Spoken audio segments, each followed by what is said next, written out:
Good morning, শুভ সকাল বন্ধুরা, সবাই কেমন আছো? আর আপনারা শুনছেন আপনাদের পছন্দের রেডিও স্টেশন 88.4 রেডিও শহর। আর আমি আছি আপনার সকালের বন্ধু RJ সোহাগ। আজকের সকালটা একেবারেই অন্যরকম, তাই না? আসলে মাস দুয়েক আগে আমার ফেসবুক লাইভের পর থেকেই আমার কাছে প্রচুর মেসেজেস আসছে যে কেন আমি রেডিও ছাড়ছি। কি জানেন তো, গাড়ির যেমন সার্ভিসিং দরকার হয়, মানুষেরও ঠিক তেমনই সার্ভিসিং দরকার পড়ে, আর বিশেষ করে মনের সার্ভিসিং। আজ আমার শেষ শো রেডিওতে। অদ্ভুত ফিলিংস হচ্ছে জানেন। তাই আজকের শোটা সাজিয়েছি ভালোবাসার রঙে। আচ্ছা, আপনারাই বলুন না, ভালোবাসা মানে তো কেবল দুজন মানুষের গল্প নয়। ভালোবাসা মানে মা বাবা, বন্ধু, এমনকি নিজের প্রতি ভালোবাসা, আর এই ছোট্ট যন্ত্র রেডিওর জন্য অনেকটা ভালোবাসা। তাহলে চলুন আর বেশি দেরি না করে শুরু হোক আমাদের এই ভালোবাসার সফর। আর আপনারা শুনছেন আপনাদের প্রিয় রেডিও স্টেশন 88.4 রেডিও শহর। আমি আছি আপনাদের সকালের বন্ধু RJ সোহাগ। গল্পের ভেতর গল্প বুনে রাখে ভালোবাসা।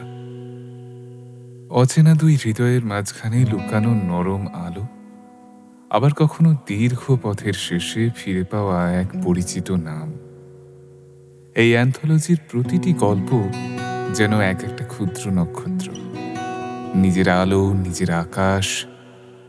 কিন্তু এসব আলো একসময় মিশে যায় এক বিশাল অনুভূতির ছায়াপথে।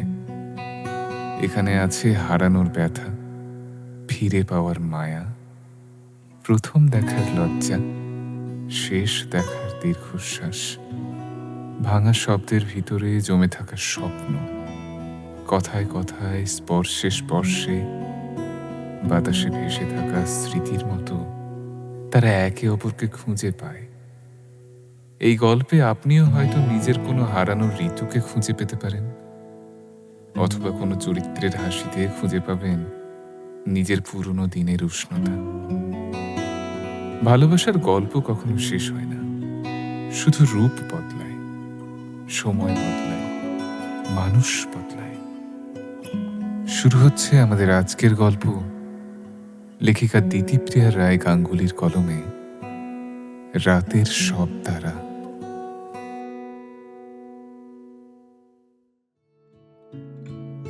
10 বছরের দীর্ঘ পথ আজ থামল। সবকিছুরই তো একটা এক্সপায়ারি ডেট হয়। আর আমার শো সকালের শহরের সফরও এখানেই শেষ হলো। তবে মনে রাখবেন, ভালোবাসা শুধুমাত্র একটা শব্দ নয়, এটা হলো বেঁচে থাকার সব থেকে সুন্দর কারণ। যাকে ভালোবাসেন তাকে জানাতে ভুলবেন না, কারণ একটা ছোট্ট আমি আছি তোমার পাশে হয়তো তার পুরো পৃথিবী বদলে দিতে পারে। তাহলে আমি RJ সোহাগ বিদায় নিলাম। ফিরে আসবো খুব শিগগিরই অন্য কোনো রূপে, অন্য কোনো ভূমিকায়। কথা দিলাম। খুব ভালো থেকো তোমরা। ছোট্ট পরিবার, বাবা আর মেয়ে, বেসরকারি সংস্থায় পদস্থ ব্যক্তি অভিরূপ কন্যাকে নিয়ে রাসবিহারীর মাঝারি মাপের ফ্ল্যাটে থাকেন। স্ত্রী মারা গেছেন বছর 3 হলো। স্ত্রী শ্রীময়ী ছিলেন একটা সরকারি স্কুলের টিচার, আর মেয়ে সোহাগ রেডিওতে কাজ করত। কিন্তু আজ সে তার চাকরি ছেড়ে দিয়েছে, প্রায় 2 সপ্তাহ হতে চলল। অভিরূপ চাকরি থেকে রিটায়ার করেছেন 1 বছর হলো। সোহাগ চায় বাবার সাথে এখন অনেকটা সময় কাটাতে। আসলে ছোটবেলা থেকেই সোহাগের সঙ্গে বাবার তেমন একটা নিবিড় সম্পর্ক ছিল না। মায়ের সাথেই সোহাগের বন্ধুত্ব ছিল গভীর, কিন্তু মায়ের হঠাৎ করে কর্পূরের মতো উপে যাওয়ার পর বাবা হয়ে গেছে দিন যাপনের সঙ্গী। সোহাগের কোনো প্রেমিক বা আজকালকার দিনে যাকে বলে বয়ফ্রেন্ড নেই, যার সঙ্গে ও ডেট করছে। তবে একজন আছে, রেডিও শহরেরই। ও যে শো করত, তার শো প্রডিউসার অরণ্য। চাকরিটা ছাড়ার পর সোহাগ নিজের বাড়িতে ছাদ বাগানের পরিচর্যা করেছে। যে বন্ধুদের সাথে দেখা হতো না, তাদের সঙ্গে দেখা করেছে, বাবার সাথে চুটিয়ে আড্ডা মেরেছে, গল্পের বই সিনেমা নিয়ে আলোচনা করেছে। বাবাও বেশ খুশি। সোহাগ তবু কিছু যেন একটা মিস করছে। হয়তো অফিসটা, ওর কনসোলটা। তবু জীবন তো থেমে থাকে না, এগিয়ে নিয়ে যেতেই হবে। দিনটা ছিল শুক্রবার। সে তার বাবাকে বলল, বাবা, মা যাবার পর থেকে তুমি কিন্তু খুব একটা পিসির বাড়ি গিয়ে থাকোনি। কালই তো পিসিমণি ফোন করেছিল, অনেক করে বলেছে গো যেতে। হ্যাঁ, সে যাওয়াই যায়। আসলে কি বলতো, ভালো লাগে না, কোথাও যেতে ভালো লাগে না। বাবা, আমি সেটা বুঝি যে তোমার ভালো লাগে না, কিন্তু জীবন তো থেমে থাকে না বলো। যাই হোক, শোনো না, বলছি আজকে অরণ্যর বাবা মায়ের অ্যানিভার্সারি। আমাকে যেতে বলেছে আর ওদের বাড়িতে থাকতে বলেছেন কাকিমা। তাই ভাবছিলাম তোমাকে আমি পিসিমণির বাড়িতে নামিয়ে দিয়ে ওদের ওখানে যাব। কালকে দুপুরবেলা পিসিমণির বাড়ি গিয়ে একসাথে লাঞ্চ করব। মন্দ নয় আইডিয়া।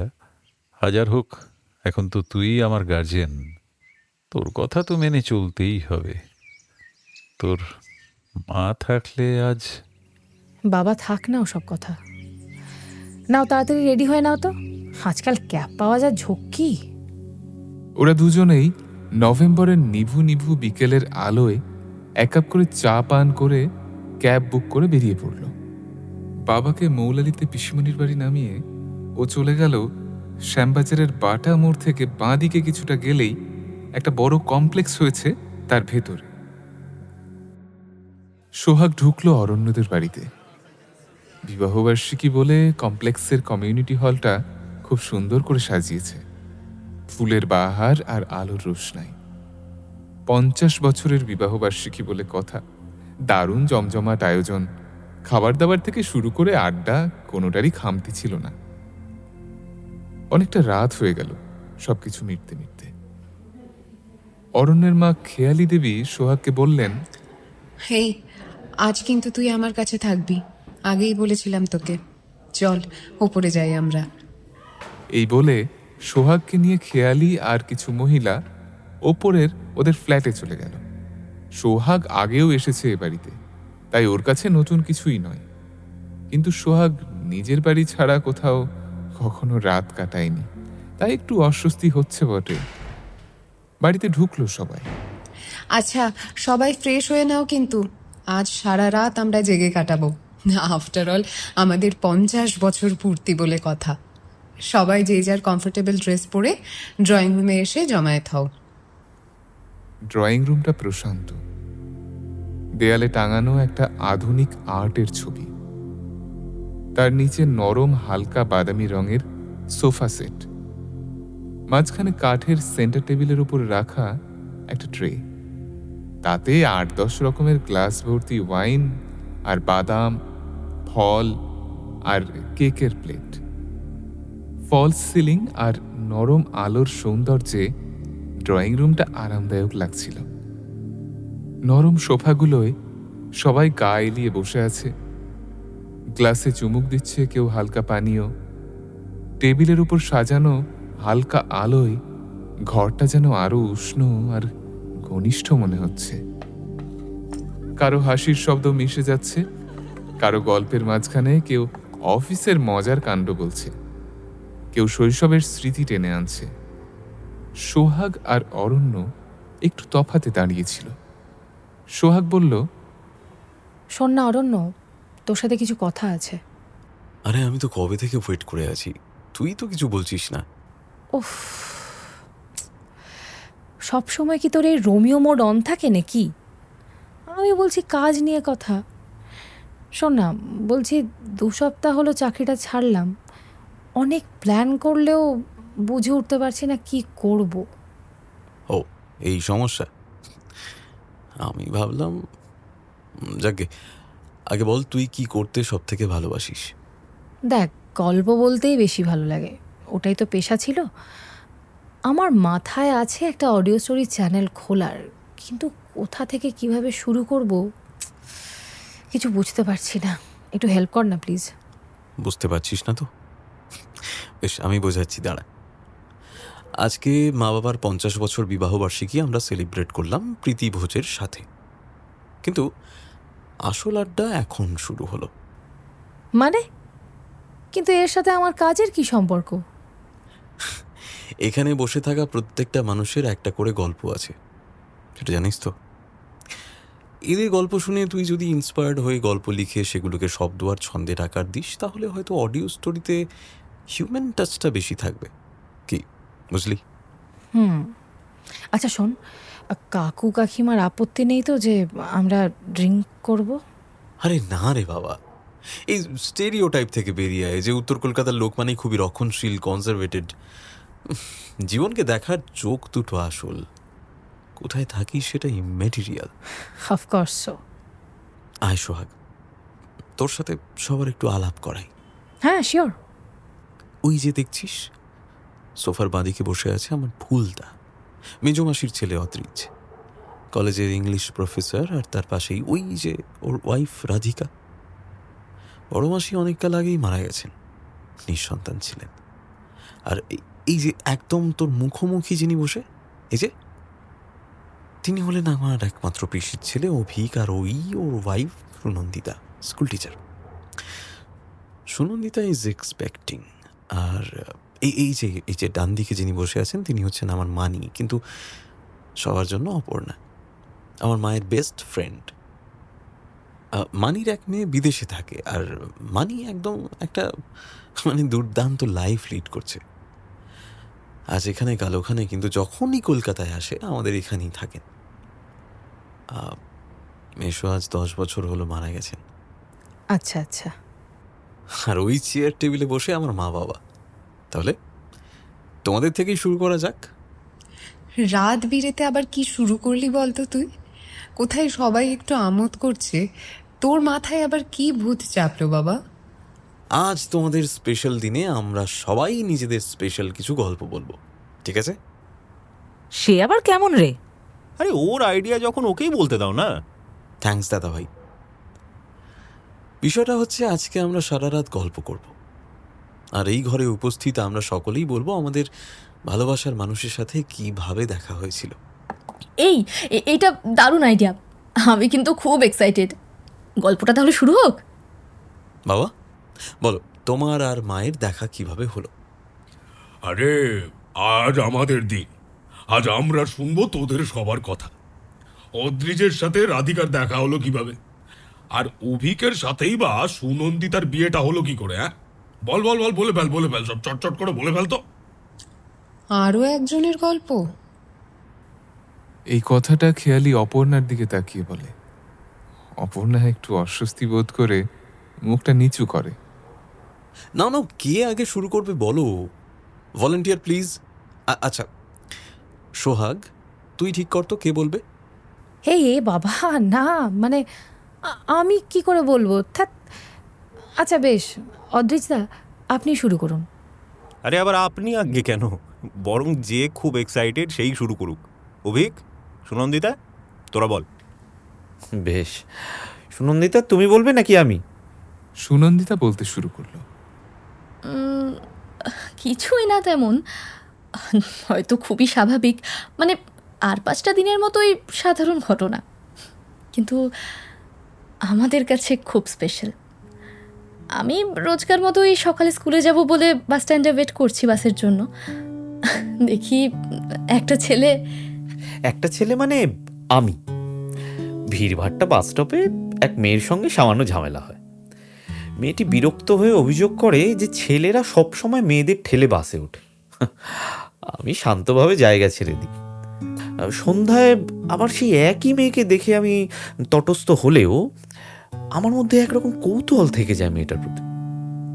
মেয়েটা তখন চুপচাপ দাঁড়িয়ে, পরনে মেটে পাড়ের কালো শাড়ি, গলায় সরু চেন, হাতে ঘড়ি। এক অদ্ভুত স্নিগ্ধতার আভা। আমি টিনে লাথি মারছিলাম। মেয়েটা বিরক্ত হয়ে তাকায় আমার দিকে। পরে অবশ্য একই বাসে আমাদের দুজনের আবার দেখা হয়।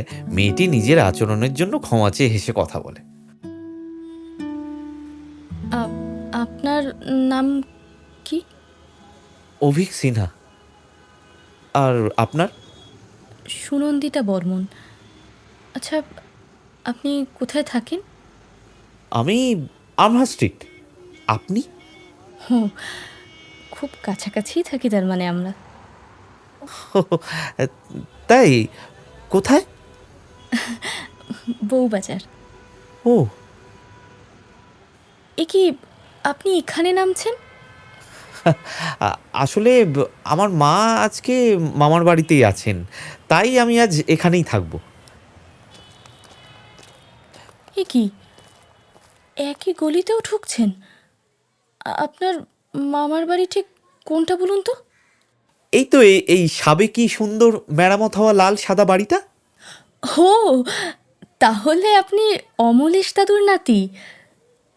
তা পুজোয় তো আপনাকে দেখি না।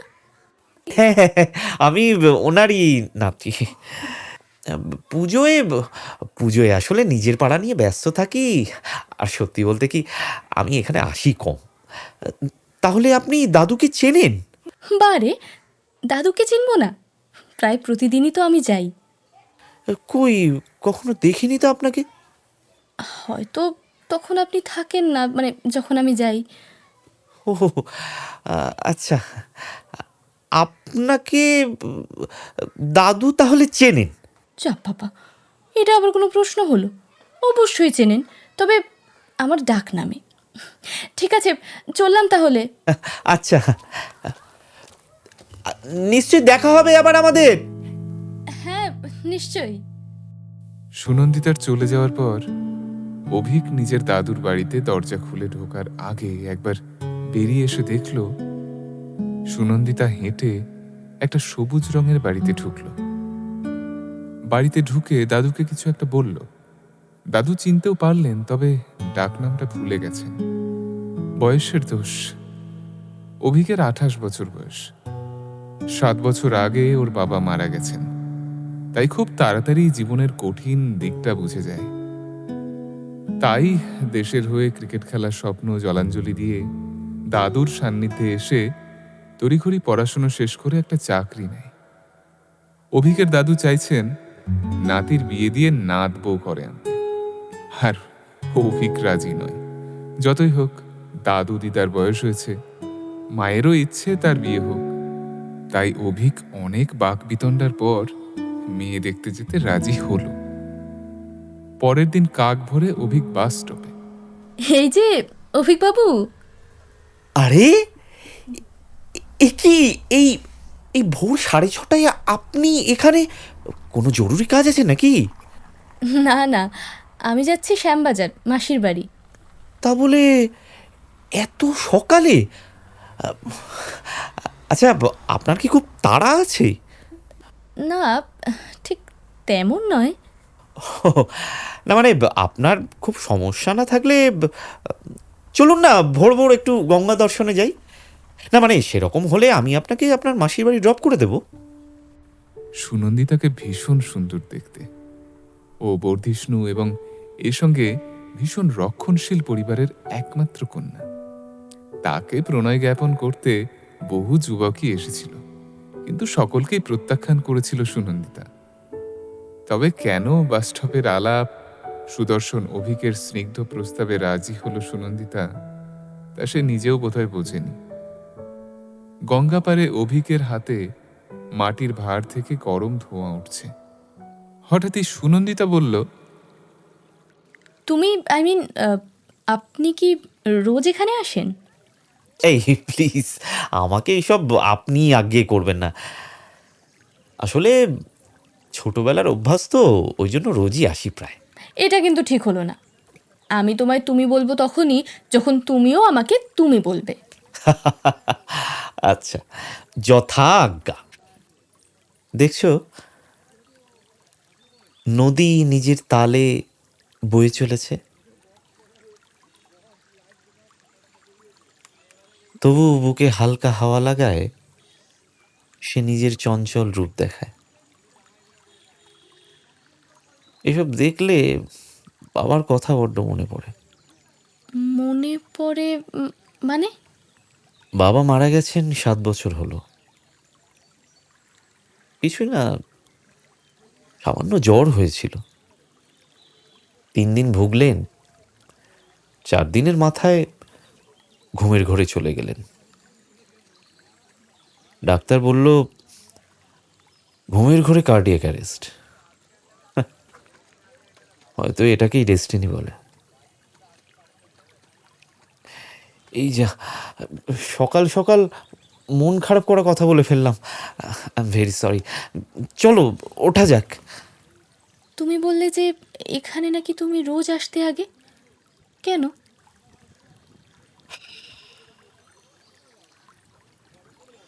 There's a history to it. So, if you want, you can share your history.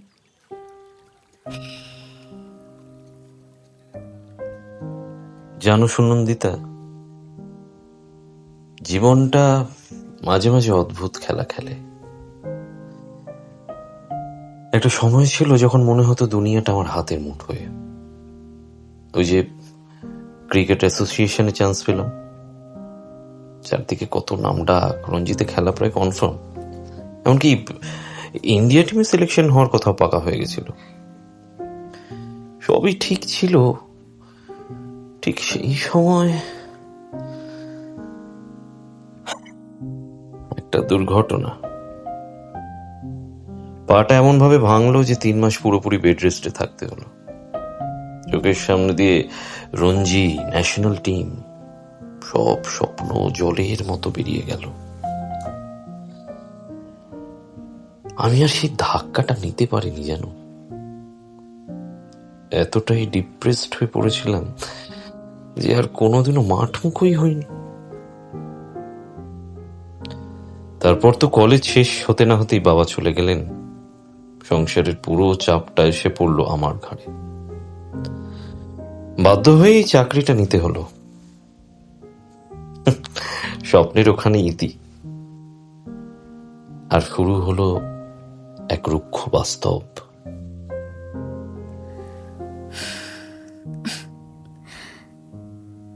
আমার গল্পটাও খুব একটা আলাদা নয় অভিক। তোমার তো তাও একবার অন্তত মাঠে নামার সুযোগ হয়েছিল। আমার তো টানা মেলার আগেই সব শেষ। ছোটবেলা থেকে খুব ইচ্ছে ছিল জানো, আমি সাংবাদিক হব, খবরের পিছনে ছুটবো, মানুষের কথা তুলে ধরবো। কিন্তু বাবার কাছে আমার কোনো আলাদা সত্তা ছিল না।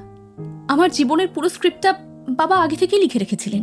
আমি কি পড়বো, কি খাবো, কখন কোথায় যাব, কাদের সাথে মিশবো, এমনকি চাকরি করলেও ঠিক কোন চাকরিটা করব সেটাও সব বাবার ঠিক করা। আমার ওই সাংবাদিক হওয়ার স্বাদটা ওই আকাশের চাঁদের মতোই জানো। দূর থেকে দেখাই যায়, শুধু ছুঁয়ে দেখার কোনো উপায় নেই।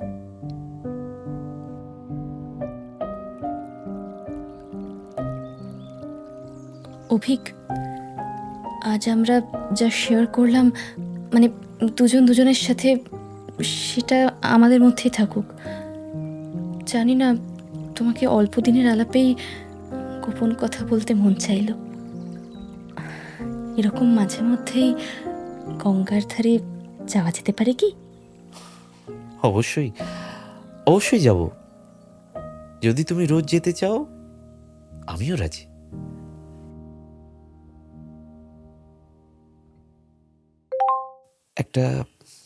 একটা কথা বলবো? হ্যাঁ বলো। শাড়িতে তোমায় খুব ভালো লাগে। Thank you. মেসেজটা পড়ে সুনন্দিতার মুখটা লজ্জায় ভরে গেল, আর নিজের অজান্তেই ঠোঁটের কোণে কখন যেন সলজ্জ একটা হাসি ভরে উঠল। প্রায় মাস 6 হয়েছে দুজনেই দুজনের সাথে কথা বলে, দেখাও করে। সম্পর্কটাকে এখনো সেরকম নাম দেওয়া হয়নি, কিন্তু একে অপরের প্রতি অদম্য টান অনুভব করে। অফিস থেকে ফেরার পথে বাস স্টপে একে অপরের জন্য দাঁড়িয়ে থাকে। সুনন্দিতার বাবা আদিত্যরাজ বর্মন হচ্ছেন অল্প কথার মানুষ, বিশেষ কথা বলেন না তিনি শুধু ওকে ডেকে বললেন যে তাড়াতাড়ি ছেলের বাড়ি থেকে দেখতে আসবে। সুনন্দিতা প্রথমবার বুঝতে পারল যে সে অভিককে ছাড়া কোনো পুরুষের কথা ভাবতেও পারবে না। আর প্রথমবার সে তার বাবার বিরুদ্ধেও কথা বলল। বাবা, আমি বিয়ে করতে পারবো না এখন। সুনন্দিতার বাবা হতবাক হলেও তার মনে এক বিশেষ অনুভূতির উদ্রেক হলো যে মেয়েকে এতটা কড়া শাসনে রাখা ঠিক হয়নি। ওর বাবা ছেলেটির ফটো দেখতে চাইলেও সুনন্দিতা দেখালো না। সুনন্দিতা বলল, বাবা, আমি শুধু তোমার মুখ চেয়ে এই ছেলে দেখতে আসার মতো একটা অসম্মানীয় জিনিসে সায় দিয়েছি, কিন্তু এই শেষবার। সুনন্দিতা অভিককে জানিয়েছে তার বাড়িতে কি হয়েছে। তারা বাস স্টপে বাসের জন্য অপেক্ষা করছিল। অভিক অনেকক্ষণ উসকুস করে শেষে বলেই ফেলল, গঙ্গার ঘাটে যাবে? এখন? হ্যাঁ, চলো না, আজ তো দাদুর বাড়িতেই থাকবো, একসাথে ফিরে যাব। এই ভর সন্ধেবেলা? দুজনে একটা বাসে করে সোজা গঙ্গার ঘাটে এলো। দুজনেই পাড় ধরে সোজা এগিয়ে যাচ্ছে। সন্ধে গঙ্গার হাওয়াটা মাঝে মাঝে আলতো এসে গায়ে ঠেকছে, আর তারই ফাঁকে দু একবার অভিকের হাত সুনন্দিতার হাতে লেগে যাচ্ছিল। দেখো, আমি খুব সোজাসুজি কথা বলি, রাগঢাক কম আমার। আমরা আমরা বেশ কিছু মাস একসঙ্গে কাটাচ্ছি, মানে মানে দেখা করি, কথা বলি। হ্যাঁ, তো বাড়িতে গিয়ে মনে হয় তোমার সাথে কথা বলি, দেখতে ইচ্ছা করে তোমায়, ভীষণভাবে মনে হয় তোমার কাছে যাই। নন্দিতা, প্রত্যেক দিন তোমার জন্য অপেক্ষা করে অবশেষে তোমাকে যখন দেখতে পাই, মনে হয় কোণে দেখা আলোয় আমি আমার কোণেকে দেখছি।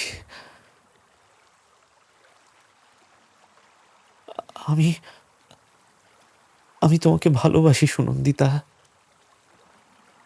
তুমিও কি একই রকম ফিল করো? হঠাৎ অভিক অনুভব করল যে সুনন্দিতা নিজের হাত দিয়ে চেপে ধরেছে ওর হাতটা। সুনন্দিতা আলতো করে অভিকের কানে বলল, ভালোবাসি তোমায়। যথারীতি সেদিন উপস্থিত, যেদিন আমাকেও জোর করে মেয়ে দেখতে নিয়ে যাওয়া হলো।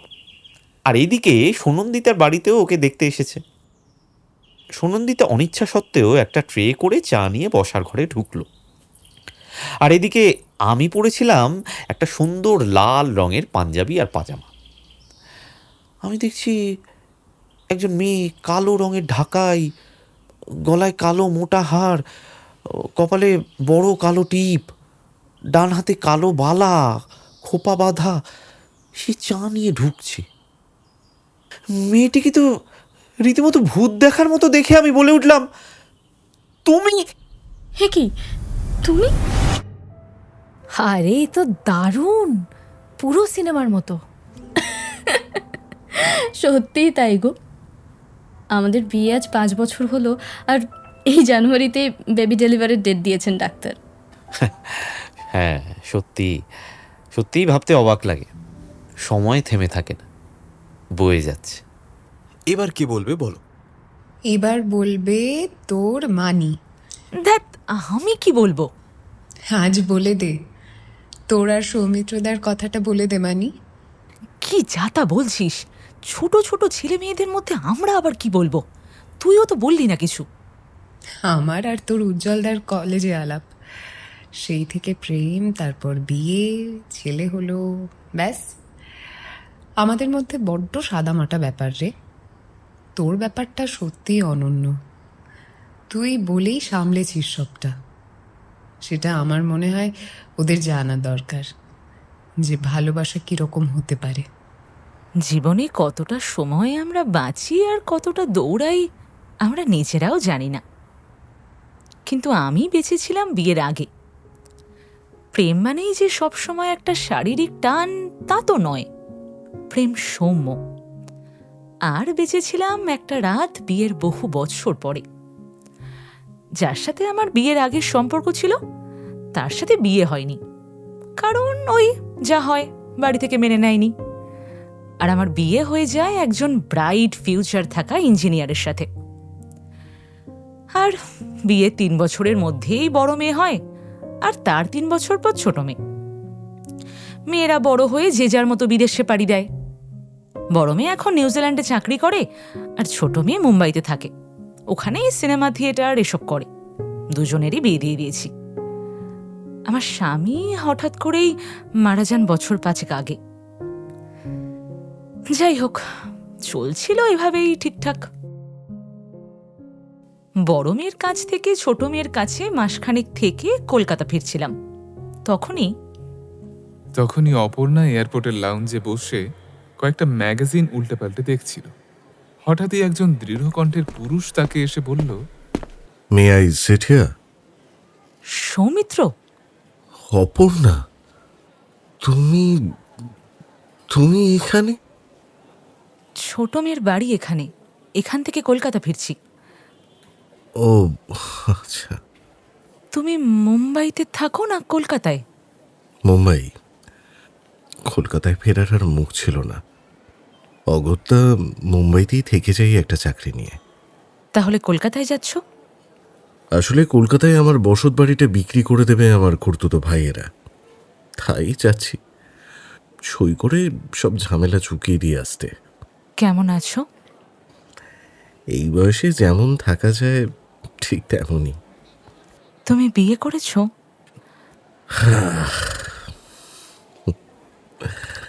না, বিয়েটা আর করা হলো না। ইতিমধ্যে এয়ারলাইন থেকে অ্যানাউন্স করা হয় যে আবহাওয়া প্রতিকূল হওয়ায় তারা সেদিন আর ওই ফ্লাইটটা নির্ধারিত সময় ছাড়তে পারছে না।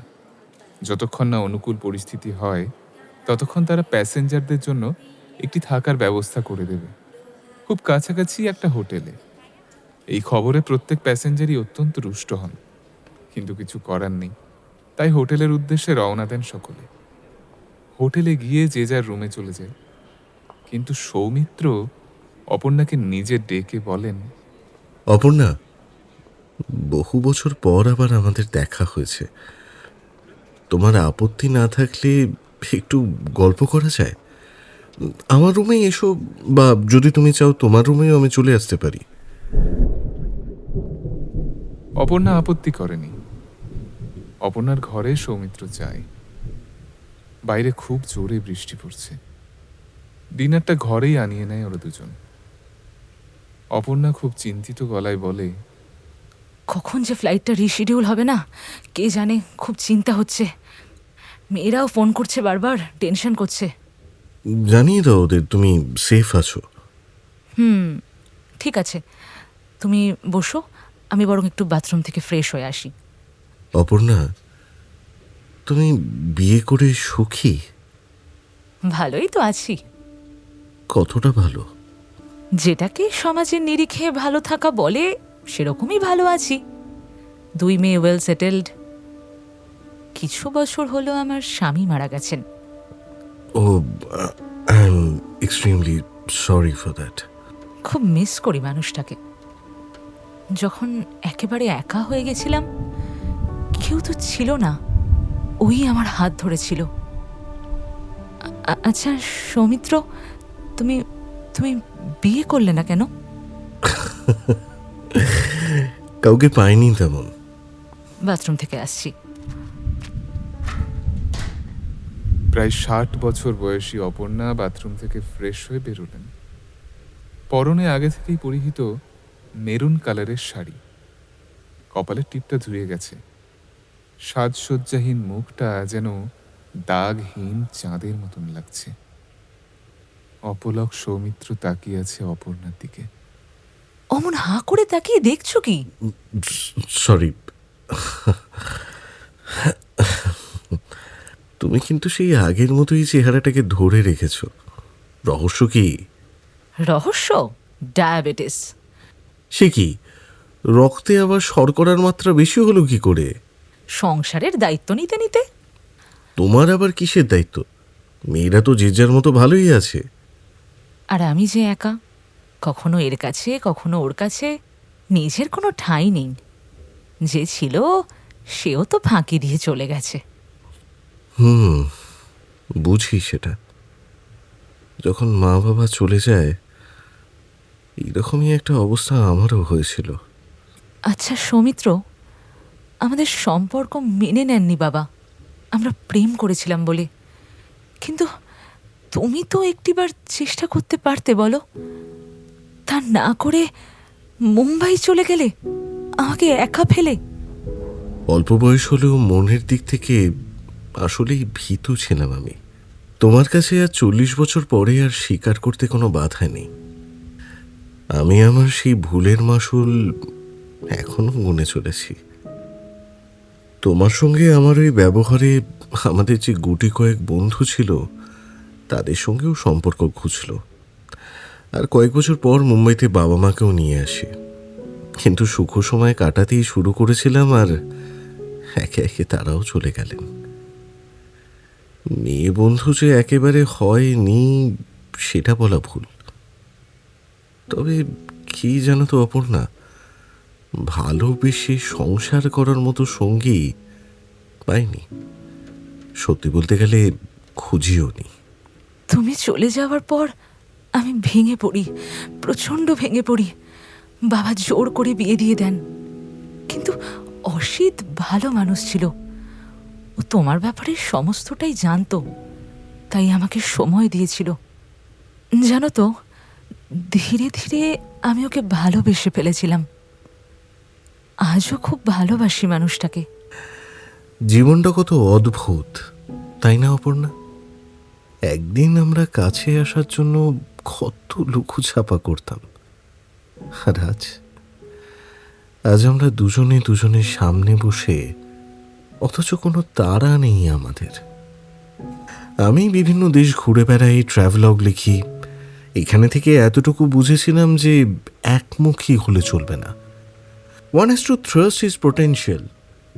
And thus today I emerge to be a photographer and a writer. Aparna, হ্যাঁ, তুমি কিছু একটা বলছিলে, বলো। ও কিছু না, বাদ দাও। এই তো ছোট মেয়ের সাথে জাস্ট কথা হলো, বললাম আটকে গেছি। আর তোমার কথা বললাম, তোমার সাথে ও একটু দেখা করতে চায়। ও মা, কেন? এমনিই হয়তো। I see. কলকাতায় কিছুদিন তো থাকবই, দেখা করবো তোমার সাথে। নিশ্চয়ই। অপর্ণা, বলো। আমাদের গেছে যে দিন, সে কি একেবারেই গেছে? কিছুই কি নেই বাকি? বাইরে ঝড়ের রাতটা যেন ধীরে ধীরে হয়ে উঠল এক ক্রুদ্ধ সমুদ্র। আকাশ জুড়ে বজ্রপাতের তীব্র আলো, মাঝে মাঝে বিদ্যুতের ধারালো রেখা অন্ধকারকে ছিঁড়ে দিচ্ছিল। প্রবল বৃষ্টির ধারা জানালার কাছে আছড়ে পড়ছিল, টুপটাপ নয়, যেন এক অদৃশ্য হাত কাঁচে আঘাত করছে বারবার।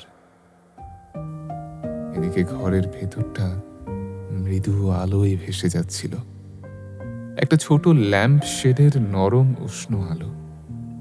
ঝড়ের তাণ্ডব সত্ত্বেও ঘরটা ছিল এক ধরনের আশ্রয়, এক টুকরো শান্তি। সেই শান্তির মাঝে মুখোমুখি বসেছিল সৌমিত্র আর অপর্ণা। বছরের পর বছর একসঙ্গে না থেকেও জীবনের নানা ঝড়ঝাপটা পেরিয়ে আসা দুজন সম্পূর্ণ নতুন দুটো মানুষ। অপর্ণা জানালার দিকে তাকিয়েছিল। কাঁচ বেয়ে নাম না জানা জলের রেখাগুলো বিদ্যুতের ঝলকে চকচক করে উঠছিল। তার মুখে ঠান্ডা আলো পড়ে তৈরি হচ্ছিল কোমল এক ছায়া। চুলের রূপলি রংটা আরো উজ্জ্বল হয়ে উঠছিল। বাইরে আরেকটা বিদ্যুতের ঝলক, আর সঙ্গে সঙ্গে জোরে বজ্রপাতের শব্দ। ঘরটায় এক পলকের জন্য সাদা আলোয় ভেসে উঠল। সেই আলোর মধ্যেই দেখা গেল সৌমিত্রর মুখে বিস্ময়কর এক কোমলতা। রাতের সব দাঁড়াই আছে দিনের আলোর গভীরে। বাইরে ঝড় আর তাণ্ডব চলতে থাকল, কিন্তু ঘরের ভেতর তারা দুজন হয়ে উঠলেন নিরাপদ আলো, যেখানে ভালোবাসা আবার নতুন করে জন্ম নিল এক প্রবল বৃষ্টি ভেজা রাতে।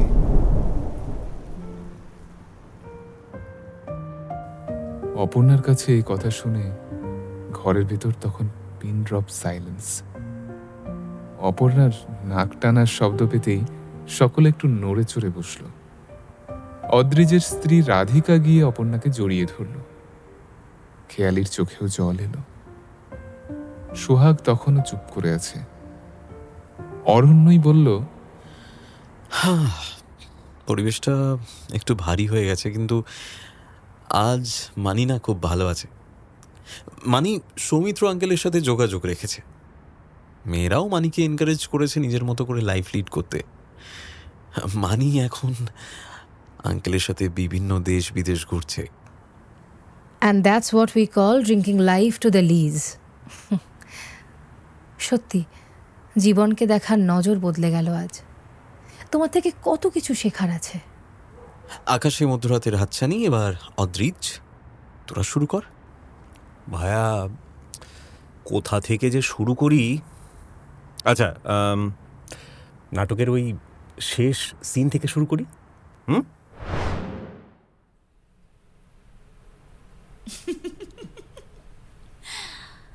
আরে সব ইন্টারভিউ বাদ দে তো, চল না একটু মস্তি করি। 300 টাকা নেবো বললাম তো, চল না। আরে রোজি তুই দাঁড়া। ও মাসি, দেখো না তখন থেকে পিছনে লেগেছে, ভিডিও করবে, ইন্টারভিউ, ডকুমকু কি সব বলছে ধান্দার সময়। কি বাবু, বললাম তো চল না, 300 টাকা নেবো বলছি। আর কি করবি তুই আমার কথা জানে?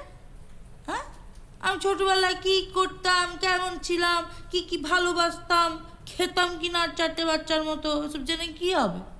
তারপর শহরে ভালো পড়াশোনা করার পর লোক দেখিয়ে আমাকে অন্ধকার ঘুপচি ঘরে বন্দি করে রেখেছিল, এসব জেনে তুই কি করবি কি? হ্যাঁ সালা, মুকুটিয়ে চলে আসিস। হ্যাঁ, তোদের মতো শহরে ভদ্রলোকগুলোকে না চেনা আছে জানিস, চেনাল ঠায় দাঁড়িয়ে আছে দেখো। লে শোন, আমাকে পাচার করে দিয়েছিল এখানে, তাই পেট চালাতে আমি বেশ্যা হয়েছি। ও আবার তোর ওই পান্তি বর্বনিতা কি সব নাম বলিস না? হ্যাঁ, আমি বেশ্যা, আমি পতিতা, বুঝেছিস? অত তোদের মতো না দুমুখো সাপ নেই, নিজের গতর কাটিয়ে পয়সা রোজগার করি আর খাই। মুখরোচক গল্প না আমরা, মুখরোচক গল্প। সালা ধান্দার সময় এসে মাথা গরম করাচ্ছে বাল। আজ ডকু বানাতে এসছো তুমি? হ্যাঁ, ডকু বানাতে এসছো, পিছনে ছিচি করো। কি করিস না? আজ ভদ্রলোকের বাড়ির থেকে এসে আমাদের এখানে নিষিদ্ধ পল্লীতে সুখ নিতে আসে কারায়? তোদের মতো ছিনালরা আছে জানিস, আর আমাদের দেখেই তোরা পদ মুড়িয়ে চলে যাস। সালা আঁকড়া জাত কোথাকার। আমরাও মানুষ, হ্যাঁ আমরাও মানুষ, আমাদেরও মন আছে। তার খোঁজ রাখিস আমাদের নিয়ে ভাববার সময় শুধু ওই 15ই আগস্ট আর ওই 26শে জানুয়ারি 4টি খাবারের প্যাকেট নিয়ে ছবি তুলে দেখাবে কত সমাজ সেবা হচ্ছে।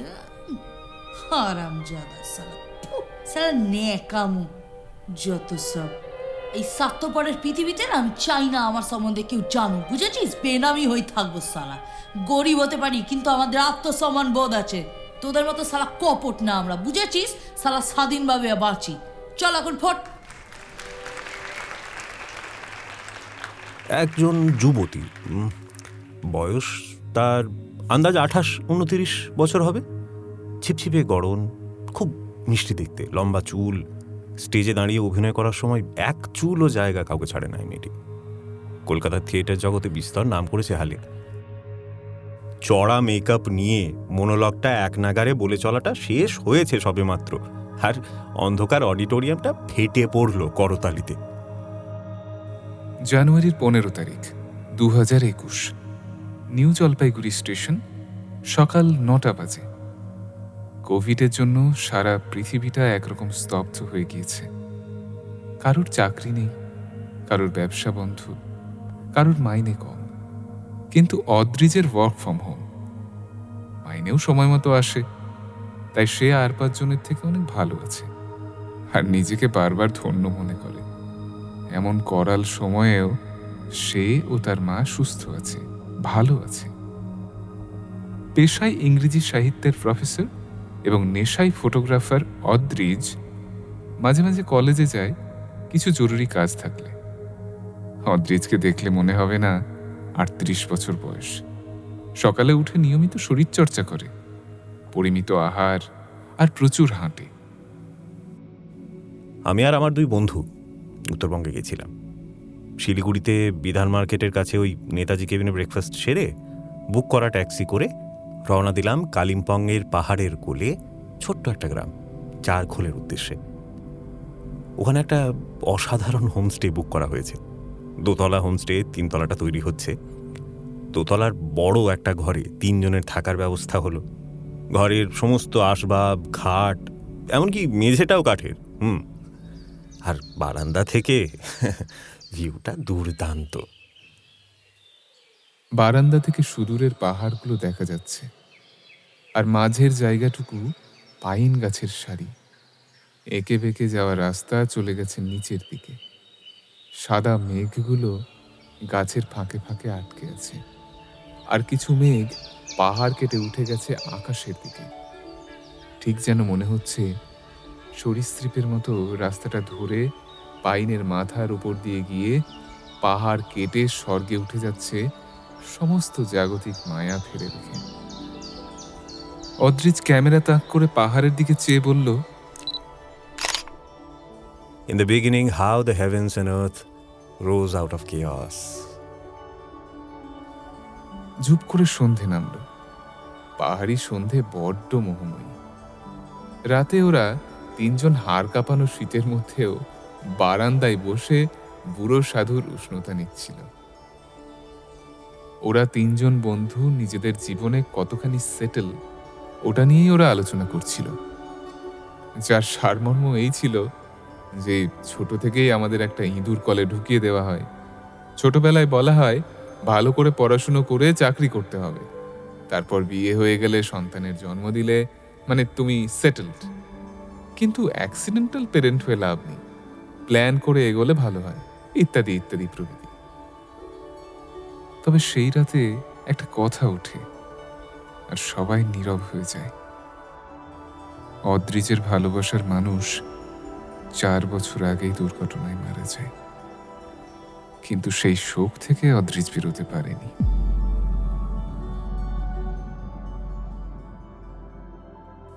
পরদিন সকালে একটু দেরি হয়েছিল সবার উঠতে, তাই তড়িঘড়ি ব্রেকফাস্ট করে রওনা দিল জল ঢাকার উদ্দেশ্যে। অদ্রিজ একের পর এক দুর্দান্ত ছবি তুলছে। চারখোল থেকে জল ঢাকায় যেতে সময় লাগে প্রায় 2-2.5 ঘন্টা। এদিকে 3:30 বাজে, তাই এবার পেটে ছুঁচো ডন মারছে। এদিকে হোটেলের পাশেই ছিল একটা ছোট্ট পুকুর। সেই পুকুরের মাছ ধরে তাদেরকে রান্না করে দেওয়া হলো। গরম গরম ভাত, মসুরের ডাল, আলু পোস্ত আর একদম ফ্রেশ কাচকি মাছের ঝোল। ঘড়িতে তখন সন্ধে 6টা হবে। ওরা 3 জন ফিরে আসছিল মূর্তি নদী থেকে। মূর্তি নদী এই মকর সংক্রান্তিতে বেশ শুকনো, তবুও অনাবিল। না জানি তাহলে ভরা বর্ষায় কি হবে এই মূর্তির মূর্তি। কত জোড়ায় জোড়ায় ছেলে মেয়ে এসেছে। আশেপাশে দেখে মনে হয় 2-1টা পর্যটক পরিবারও ছিল। কেউ গান গাইছে, কেউ বা নিজস্বী তুলতে ব্যস্ত। মূর্তি নদীর দিকে হাঁটতে হাঁটতে অনেক ছোট বড় পাথর আছে। পা ঠিক মতো না ফেললে চোট পাওয়ার বা পিছলে পড়ে যাওয়ার একটু আশঙ্কা থাকতে পারে। হঠাৎ অদ্রিজের এক বন্ধু সৌনক কোনো এক পর্যটককে দেখে চিনতে পেরে বলল, আরে এই মেয়েটা তো রাধিকা। কে? অদ্রিজ কথা বলল না, শুধু রাধিকাকে দেখল। মূর্তি থেকে একটু দূরে, বলা যায় নদীর ঠিক ওপরে, মূর্তি ব্রিজ, আর ঠিক তার উল্টো দিকে গরুমারা অভয়ারণ্য। মাঘ মাসের মূর্তি নদীও খুব সৌম্য। মূর্তি নদী যেতে হলে মূর্তি ব্রিজের পাশে সিঁড়ি দিয়ে নেমে খানিকটা যেতে হয়। নদীর ধারে খানিকক্ষণ থেকে যখন সিঁড়ি দিয়ে উপরে উঠে আসছে ওরা, তখন বাঁ দিকের ঝোপঝাড়ের মধ্যে থেকে ঝিঝির ডাক এলো কানে, আর মূর্তির অবিরাম কুলুকুলু শব্দ পরিবেশটা যেন নেশা ধরালো। গতানুগতিক কোলাহল ছাড়িয়ে ঝিঝির ডাক অদ্রিজকে একরকম মোহাবিষ্ট করে তুলেছিল। পূর্ণিমার চাঁদের আলোয় ভেসে গেলে না জানি আরো কত সুন্দর লাগতো মূর্তিকে। মূর্তি ব্রিজ পেরিয়ে গরুমারা ন্যাশনাল পার্কের পিচ রাস্তায় ঢুকলো ওদের গাড়ি। সে রাস্তা ব্যবহৃত হয় নিয়মিত যান চলাচলের জন্য। দুধারে গরুমারা অভয়ারণ্যের ঘন জঙ্গলের মাঝে ওদের গাড়ি ছুটছে। মিশ কালো অন্ধকারে হেডলাইট জ্বলছে, তাই রাস্তা বোধগম্য হচ্ছে। হোটেলে গেস্ট ছিল ওই 15 জন মতো। তাদের জন্যই হোটেল কর্তৃপক্ষ একটু বনফায়ারের ব্যবস্থা করেছে। তো আমরা ফ্রেশ হয়ে বনফায়ারের কাছে গিয়ে বসলাম। রাধিকা আর ওর কয়েকজন বন্ধুও এসে ওখানে বসলো। আমি শরীর সচেতন হলেও সিগারেটের মায়াটা ত্যাগ করতে পারিনি, তাই সিগারেট একটা ধরিয়ে ফেললাম। রাধিকা একটা পাজামা আর সোয়েটার পরেছে, আর গলায় একটা স্টোল। রাধিকা ম্যাম, আপনার অভিনয় আমার খুব ভালো লাগে। আপনাকে এভাবে এখানে পাবো আমরা একদম ভাবিনি। Oh thank you so much, thank you. এতক্ষণ যা কথা হচ্ছিল অদ্রিজ চুপচাপ শুনে যাচ্ছিল আর দেখে যাচ্ছিল সবাইকে, বিশেষ করে রাধিকাকে। রাধিকার আলগাশ্রী ওকে খুব আকর্ষণ করছিল। সত্যি আপনাকে কুর্নিশ জানাই রাধিকা। কি অসাধারণ অ্যাক্টিং, ডায়লগ থ্রোয়িং কি আপনার! স্টেজ, সেট, আলো সব এক কথায় অনবদ্য। একটা কথা বলি, আমরা না আপনাদের থেকে অনেকটাই ছোট হব, মানে আপনারা আমাদের থেকে অনেকটা বড়ই হবেন। সো আপনারা আমাদের তুই বলেই ডাকতে পারেন। কিরে, রাধিকার প্রতি তোর ইন্টারেস্ট দেখছি। ভাই 10 বছরের ছোট কিন্তু। ধ্যাৎ, উত্তরবঙ্গ থেকে ঘুরে আসা ইস্তক অদ্রিজ আর রাধিকার প্রায় রোজই কথা হয়। ঘনিষ্ঠতাও বেড়েছে। এর মধ্যে অদ্রিজের কলেজের এক্সাম চলছে, তার জন্য মার্কস আপলোড হবে। সেই কারণে ও যায় কলেজে। মার্কস আপলোড চলছে, সেই সময় একটু ফাঁকতাল পেয়ে অদ্রিজ নিজের ফোনটা ঘাঁটে। হোয়াটসঅ্যাপ স্ট্যাটাস দিয়েছে কতজন। হঠাৎ রাধিকার স্ট্যাটাসে একটা অদ্ভুত বিষণ্ণতা লক্ষ্য করে। অন্য সময় নাটকের সম্বন্ধে, কোথায় কি নাটক হচ্ছে, তাদের দলে কি নাটক হচ্ছে, মজাদার ছবি দেখে।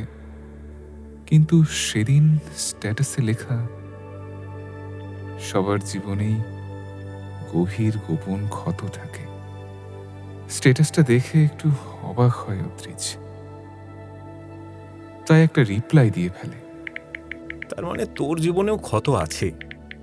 অনেক সময় অচেনা বা কম চেনা কারোর সাথে শেয়ার করলে মনটা হালকা হয়। একটা কথা বলবো অদ্রিজদা, জানি না কেন জল ঢাকায় তোমাকে যেদিন প্রথম দেখেছিলাম সেই দিন থেকেই তোমাকে খুব চেনা লেগেছিল আমার। তাই তুমি অচেনা একদম নও।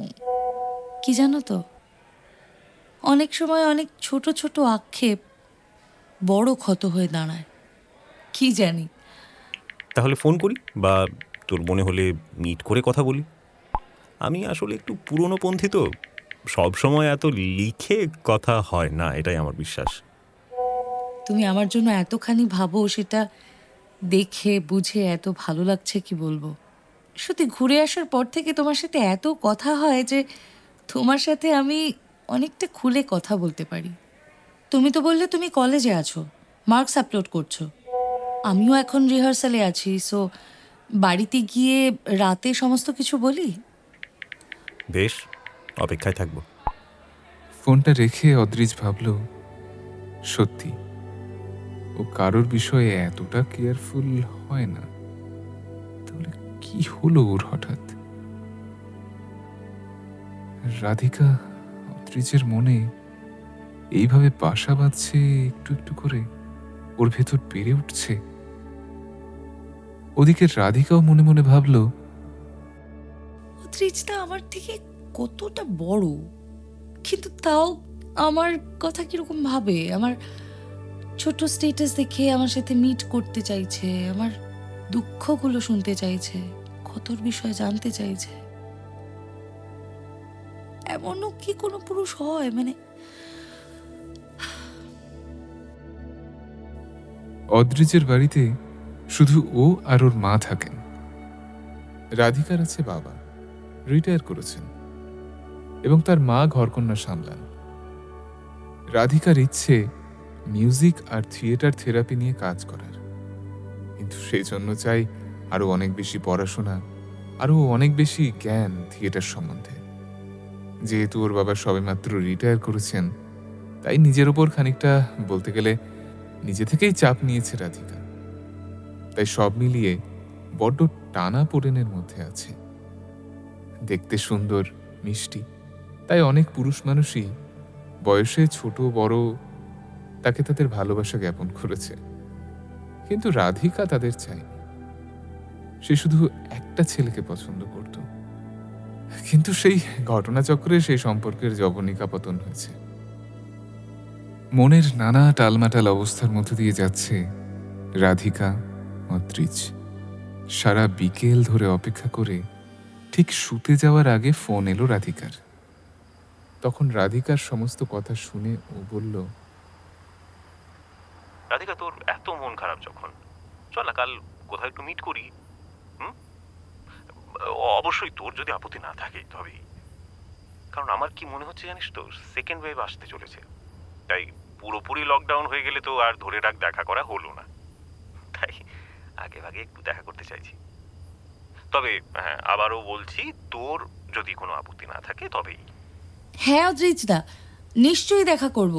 কাল বিকেল 4:30-5টায় তোমার টাইম হবে? তাহলে প্রিন্সেপ ঘাটে দেখা করতে পারি। দেখ মানে প্রিন্সেপ ঘাট, বুঝতেই পারছিস, আর তাছাড়া মনে হয় বন্ধ আছে প্রিন্সেপ ঘাট। কিন্তু স্কুপে বসলে কি তোর খুব অসুবিধে হবে? জানি কাঁচের আড়ালে দেখতে হবে গঙ্গাটাকে, কিন্তু তবুও মানে কথা দিচ্ছি কাঁচের পাশেই থাকবো আমরা। তাহলে একটু বসাও যাবে আর মানে গঙ্গাও দেখা হবে। কি বলিস? বুঝেছি। বয়স হয়েছে তো, রাস্তাঘাটে তুমি আমার সঙ্গে ঘুরবে, সেটাতে তোমার একটু লজ্জা হবে। লোকে আবার কি ভাববে সেসব ভাবছো তো? আচ্ছা ঠিক আছে, আমি রাজি। রাধিকা, লোকে কি ভাবলো তাতে আমার কিছু যায় আসে না। রাধিকা একটা অদ্ভুত আনন্দ অনুভব করলো মনে মনে। ভাবল, কাল তাহলে অদ্রিজদার সাথে দেখা হবে। এ বাবা, সব আমি কি ভাবছি! কাল দেখা হবে বলে আমি আজ এতটা খুশি হচ্ছে। আর এসব কি হচ্ছে আমার! উফ। কিন্তু রাধিকার ঠোঁটে অদ্রিজের সাথে দেখা হওয়ার আনন্দের হাসিটা রয়েই গেল। এদিকে অদ্রিজের মনে আজ বহু বছর পর যেন বসন্ত ছুঁয়ে গেল। এমন অনেক বিকেলে দেখা করেছে সেকেন্ড ওয়েভের লকডাউন উঠে যাওয়ার পর। কথা বলেছে গভীর রাত অবধি। অদ্রিজ রাধিকাকে বুদ্ধি দিয়ে নিজের পছন্দের কাজ বেছে নিতে সাহায্য করেছে। এমনকি একদিন দুজনে দেখা করেছে ওদের চেনা জায়গায়, স্কুপে। আইসক্রিম খেতে খেতে রাধিকা জিজ্ঞেস করল, আচ্ছা অদ্রিজদা, তুমি এতদিন বিয়ে করনি কেন? মানে তোমার সমস্ত বন্ধু বান্ধবদের বিয়ে হয়ে গেছে, মানে ধরো ওই সুমেধাদি, সৌনকদা, এদেরকেও দেখলাম, তো তুমি এখনো সিঙ্গেল কেন? অদ্রিজ এই প্রশ্নটা আশা করেনি, তাই একটু ঘুম মেরে গেল। রাধিকা ওর মৌনতা বুঝতে পেরে বলল, আচ্ছা আজকের বিকেলটা কি দারুণ লাগছে না? চারপাশটা কি সুন্দর লাগছে। কিছুক্ষণ দুজনেই চুপ। নীরবতা ভেঙে অদ্রিজ বলল, আমার জীবনে কেউ ছিল, সৌনক, রোশনি আর আমি। রোশনি একটা এনজিওর ফিল্ড ওয়ার্কার ছিল, ভালোই চলছিল সব। ইউপির একটা প্রত্যন্ত গ্রামে রোশনির একটা ফিল্ড ওয়ার্ক ছিল। ও আর ওর এক জুনিয়র ছেলে গিয়ে মেয়েদের শিক্ষার ব্যাপারে অ্যাওয়ারনেস প্রোগ্রাম করেছিল। জানিস, রোশনি যেতে চায়নি। আমি ওকে একরকম জোর করে বলেছিলাম, তুই যা, ওখানে যা। ওখানকার মতো একটা জায়গায় গিয়ে এরকম অ্যাওয়ারনেস প্রোগ্রাম কন্ডাক্ট করলে তোর ক্যারিয়ারে এটা একটা মাইলেজ দেবে। তো যখন ওকে এয়ারপোর্টে ছাড়তে গিয়েছিলাম তখন আমাকে বারবার বলেছিল, Adrij, I don't want go, please আমাকে বাড়ি নিয়ে চল। আমি তখনও ওকে এনকারেজ করে গেছি। ও চলে গেল। 3 দিনের প্রোগ্রামে ও দারুণ কাজ করলো। এখানে ওর বস এরাও সব খুব খুশি, ওর প্রমোশন পাকাপাকি। তখন আমি বলেছিলাম, কিরে আমার কথা ঠিক হলো তো? ও সেকেন্ড দিন খুব আনন্দে ছিল, কিন্তু শেষের দিন আমাকে ফোনে বলেছিল ওর ভালো লাগছে না, বাড়ি চলে আসতে পারলে বাঁচে। আমি অনেকবার জিজ্ঞেস করেছিলাম কি হয়েছে, বলেনি কিছু। সেদিন সন্ধ্যাবেলা ওর ফ্লাইট ছিল, সন্ধে 6টা নাগাদ। ওর লাস্ট মেসেজ আমি পেয়েছিলাম, অদ্রিজ, তোর সাথে হয়তো আমার আর দেখা হবে না। আমাদের দুজনকে ওরা একটা পোড়ো বাড়িতে এনেছে, জানি না জায়গাটা কোথায়, পরে সিগন্যাল পেলে কথা বলছি। তারপর আর কথা বলেনি ও।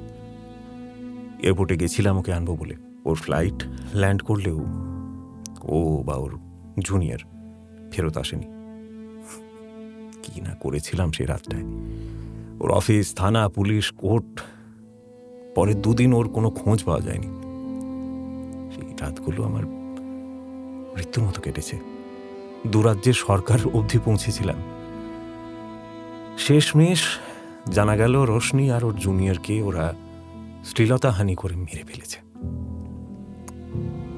ওদের অপরাধ শুধু এটুকুই ছিল যে ওরা মেয়েদের শিক্ষা ব্যবস্থা নিয়ে অ্যাওয়ারনেস প্রোগ্রাম করতে গিয়েছিল। সমস্ত অনুমতি নিয়ে গিয়েছিল, কিন্তু শিক্ষা ব্যবস্থা নিয়ে প্রোগ্রাম করতে গেলে যে এমন দাম দিতে হবে ওরা বোঝেনি, জানতো না ওরা। কথাগুলো বলার সময় কাঠ হয়ে গেছিল অদ্রিজ। রাধিকা বুঝতে পারছিল অদ্রিজের ভেতরটা দুমড়ে মুচড়ে যাচ্ছে। অদ্রিজের হাতে হাত রাখলো রাধিকা। আমাদের দেশটা কত পিছিয়ে আছে না? মেয়েরা স্বাক্ষর হতে শিখলে, বুঝতে শিখলে পুরুষতান্ত্রিকতা একটু একটু করে নির্মূল হবে, এই ভয়ে একটা ঠুনকো অহংকারের জন্য আমি জাস্ট 4 বছর আগের ঘটনা এটা। শাস্তি পেয়েছে খুনিরা, কিন্তু আমি শাস্তি পাইনি। তোমার কিসের শাস্তি অদ্রিজদা? তোমার কি ভুল এখানে? এই 4 বছর ধরে তুমি এতটা কষ্ট বয়ে নিয়ে বেড়াচ্ছ, এত বড় ক্ষত, যাতে কোনো দোষই নেই তোমার। আচ্ছা, তুমি তো ওর ভালো করতে চেয়েছিলে, তুমি ওর ক্ষতি করতে তো চাওনি। তুমি কি করে বুঝবে যে ওর সাথে এইরকম কিছু একটা হতে পারে? মানে দেখো অদ্রিজদা, প্লিজ এই বিষয়টার থেকে তুমি বেরো, এটা তোমার ভুল নয়। আর শোনো, আজ থেকে তুমি কোনো কষ্ট পাবে না, আমায় কথা দাও। অদ্রিজ ওর চোখের দিকে তাকিয়ে দেখল রাধিকার অদম্য ইচ্ছে ওর দুঃখ ভাগ করার, ওকে আগলে রাখার প্রতিজ্ঞা। অদ্রিজ বেশ বুঝতে পারল রাধিকার তার প্রতি দুর্বলতার কথা। তোমার যা কিছু কুৎসিত, কালো, অন্ধকার, আজ থেকে তুমি আমায় দেবে। বলো, দেবে? অদ্রিজ রাধিকাকে নিজের মায়ের সাথে আলাপ করিয়েছে ইতিমধ্যেই। অদ্রিজের বাড়ি থেকে বয়সের ফারাক সম্বন্ধে ওর মায়ের কোনো আপত্তি ছিল না, শুধুমাত্র আপত্তি এসেছিল রাধিকার বাড়ি থেকে।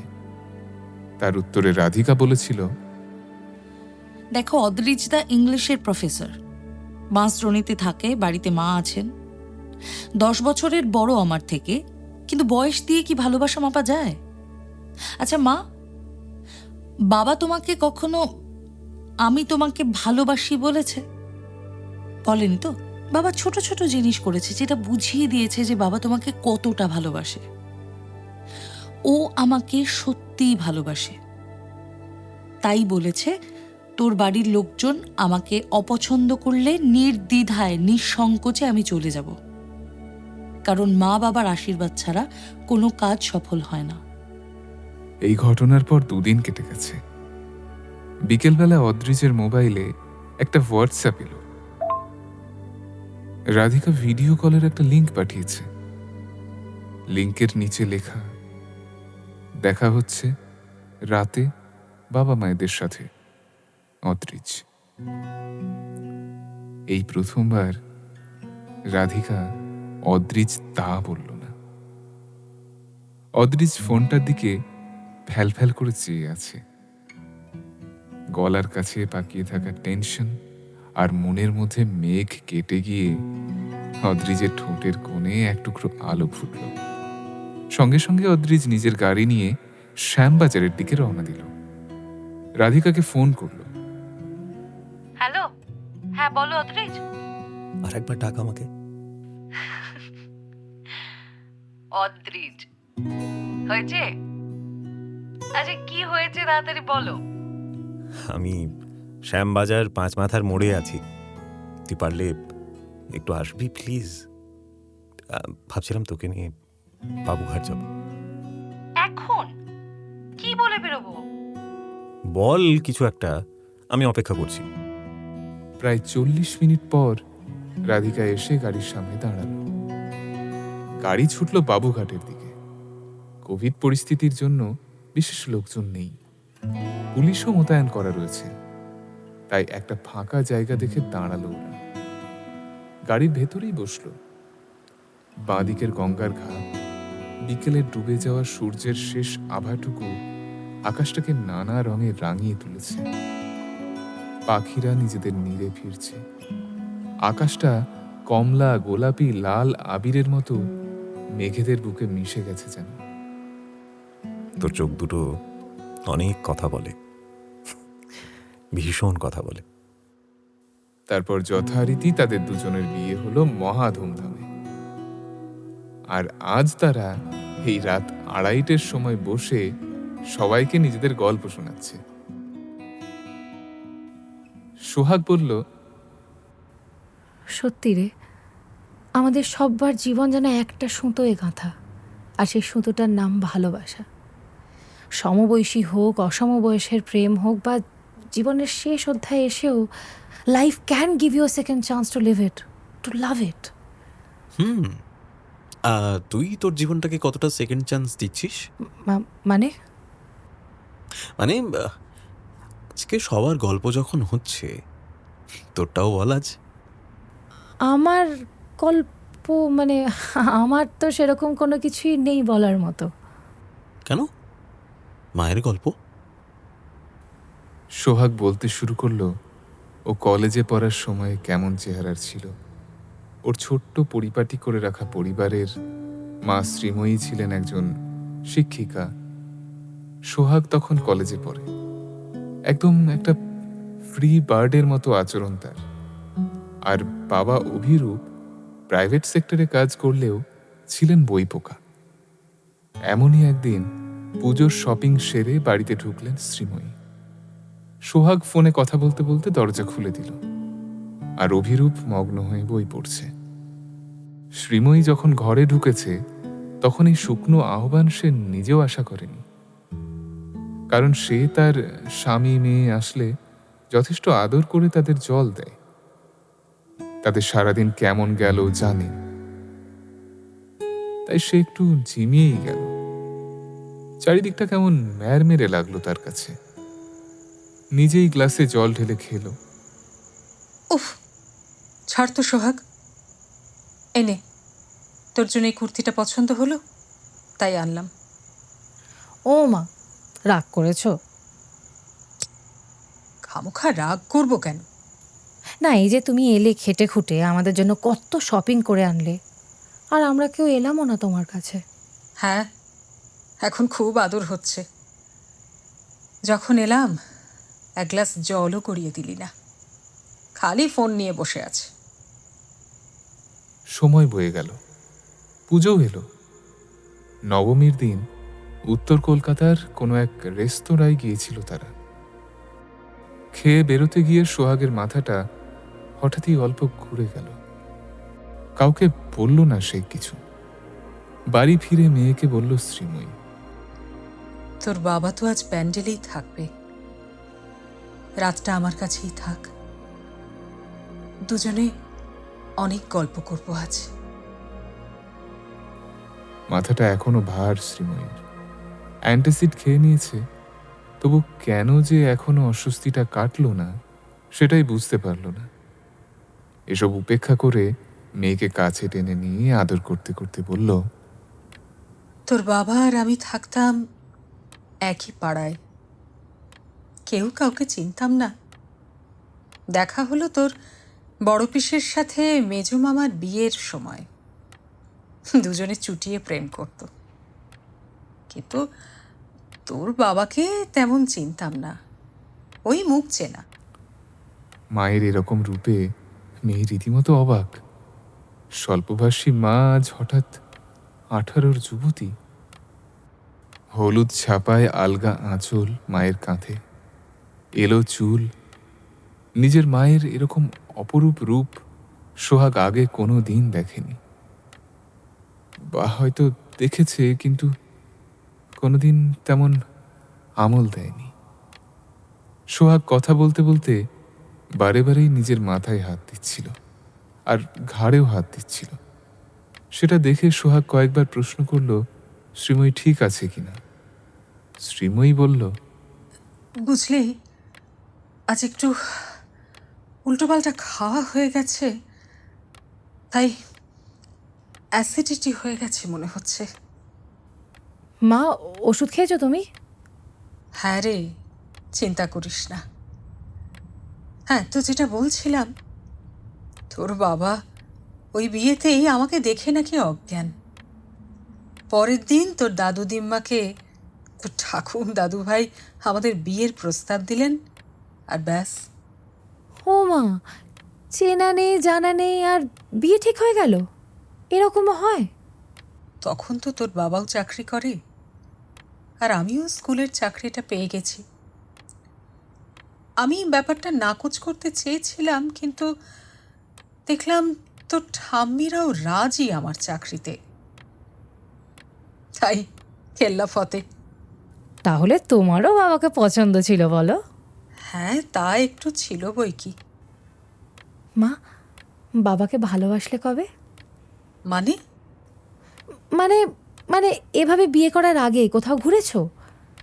ওই টুকিটাকি, বিয়ের 2 বছর পরই তো তুই হয়ে গেলি। তার মানে রোম্যান্স করতে পারোনি?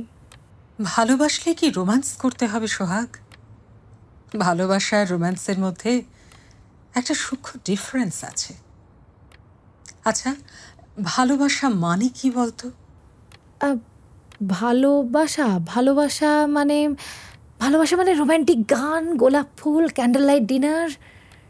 হ্যাঁ, আর মোবাইলে ঘন্টার পর ঘন্টা মেসেজ আর বকর বকর, ওই মোবাইল পুজো করা আর কি। আজ সোহাগ যেন তার মাকে আবিষ্কার করছে নতুন করে। সেদিন শ্রীময়ীকে যেন অন্য দিনের চাইতে আরো বেশি সুন্দর দেখতে লাগছিল।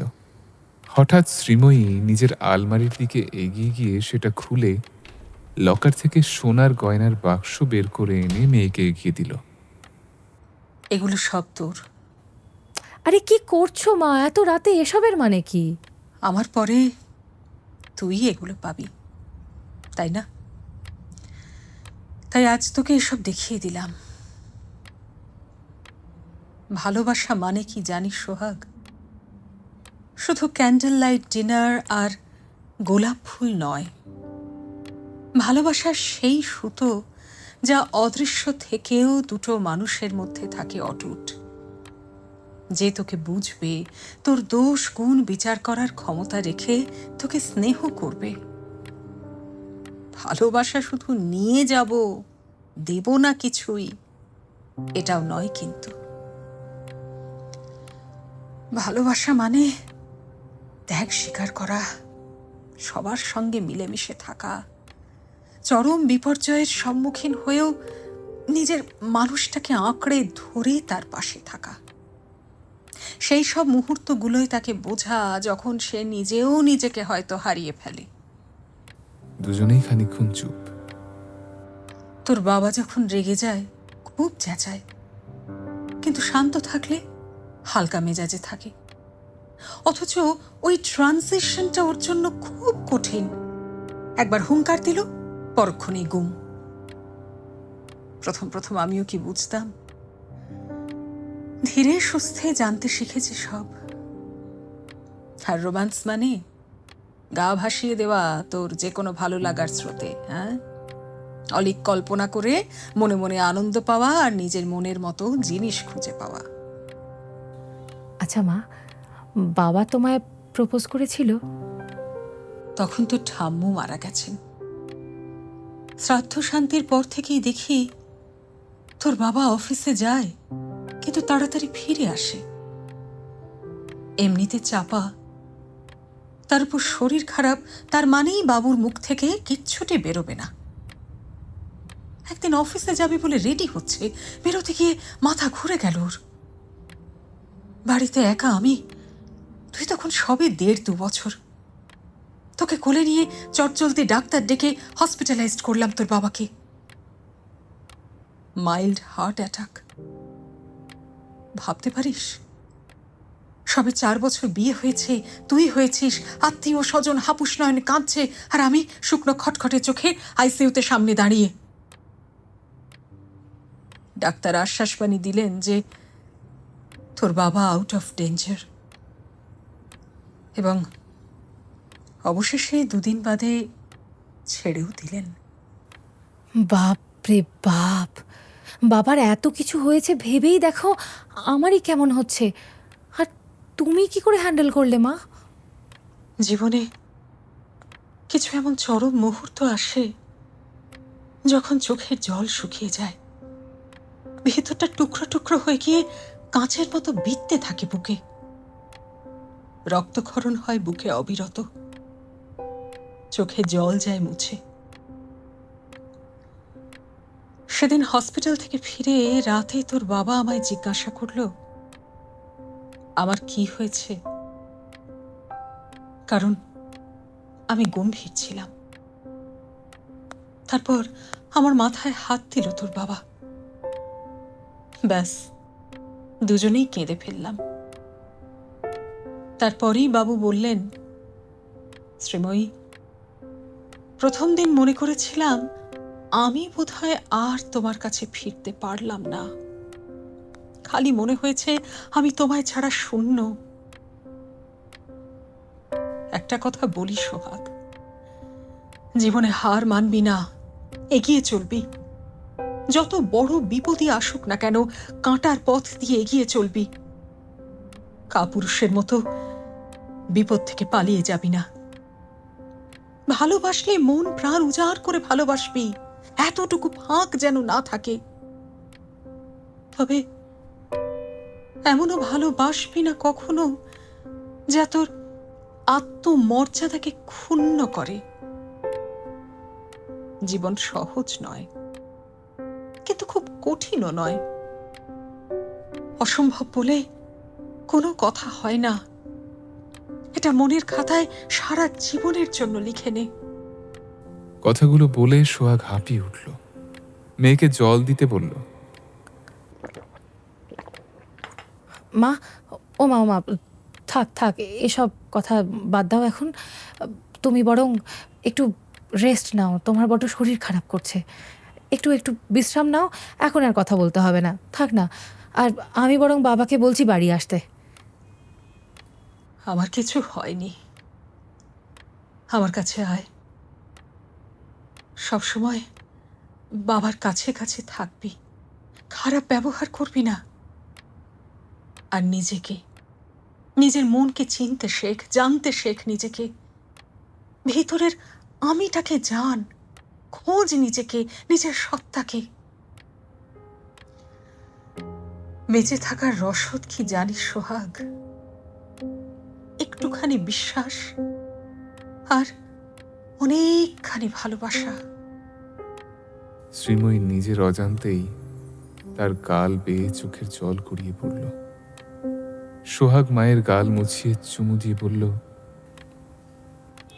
মা, তুমি 23টা বছরেও এতটা কাছের হওনি যতটা আজ রাতে হয়েছ।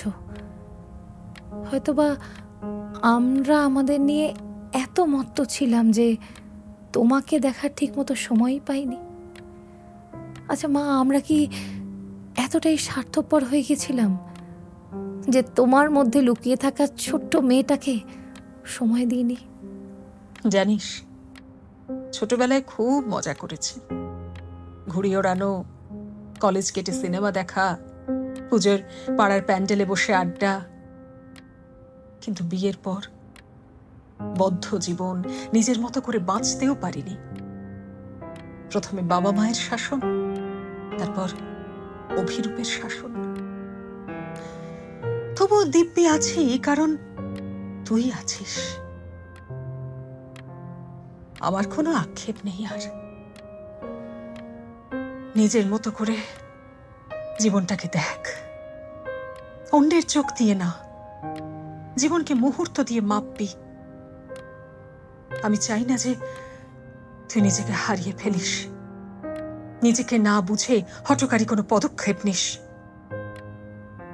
তাই বারবার বলছি, নিজের ইচ্ছেগুলোকে পূরণ কর।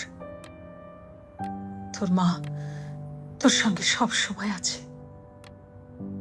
তোকে খুব ভালোবাসি সোহাগ, তোকে সবার চেয়ে বেশি।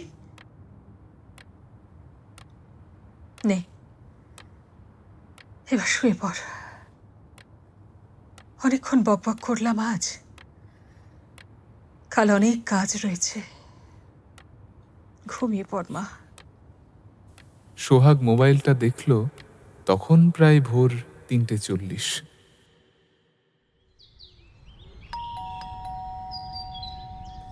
ভোর 6টা নাগাদ কলিং বেলের শব্দে সোহাগের ঘুম ভাঙল। দরজা খুলে দেখল তার বাবা এসেছে। মা কোথায়? এক কাপ চা দিতে বলতো। মা তো ঘুমাচ্ছে। কি গো, ওঠো, এক কাপ চা দাও। মায়ের কি শরীর খারাপ? কাল তো বলছিল মাথাটা ঘুরছে, ওষুধ তো খেলো। ইনফ্যাক্ট তোমায় ফোন করার কথা বলতে মাই বলল যে না, করতে হবে না বাবাকে ফোন। আমরা তো প্রায় সারা রাত গল্প করলাম, প্রায় 3:40 হবে ঘুমোতে গেলাম। মা তো জেগে গল্পই করছিল আমার সাথে। বাবা, গল্প করে তোর মা এত ক্লান্ত যে ঘুম থেকেই উঠছে না? শ্রীময়ী, প্লিজ ওঠো না, তোমায় এভাবে দেখতে আমার মোটেও ভালো লাগে না। মা, ও মা, মা ওঠো না, মা ওঠো, মা ওঠো না। সাড়া না পেয়ে ডাক্তারকে অভিরূপ বাড়িতে আসতে বলল। ডাক্তারবাবু জানালেন ভোর 4:30-5টার সময়ে ঘুমের মধ্যেই সেরিব্রাল অ্যাটাকে এক্সপায়ার করেছে শ্রীময়ী। অভিরূপ ধপ করে খাটে বসে পড়ল। সোহাগ মায়ের মুখের দিকে ঠাঁই চেয়ে রইল। চোখ তখন মরুভূমি। মায়ের রক্তক্ষরণ হলো নাকি তার? সবকিছু ঝাপসা হয়ে এলো সোহাগের কাছে। মাথাটা বোবো করে ঘুরছে, দূরে ঢাকি ঢাক বাজাচ্ছে। সুরটা ভেসে এলো, মাথাটা কেমন তপতপ করছে। মায়ের বলা সব কথাগুলো কেমন যেন প্রতিধ্বনিত হচ্ছে কানে। রক্তক্ষরণ হয় বুকে অবিরত, চোখে জল যায় মুছে। জীবনকে মুহূর্ত দিয়ে মাপবি, নিজেকে খোঁজার চেষ্টা কর। বাবার কাছে কাছে থাকবি। তোকে খুব ভালোবাসি সোহাগ, সবার চেয়ে বেশি।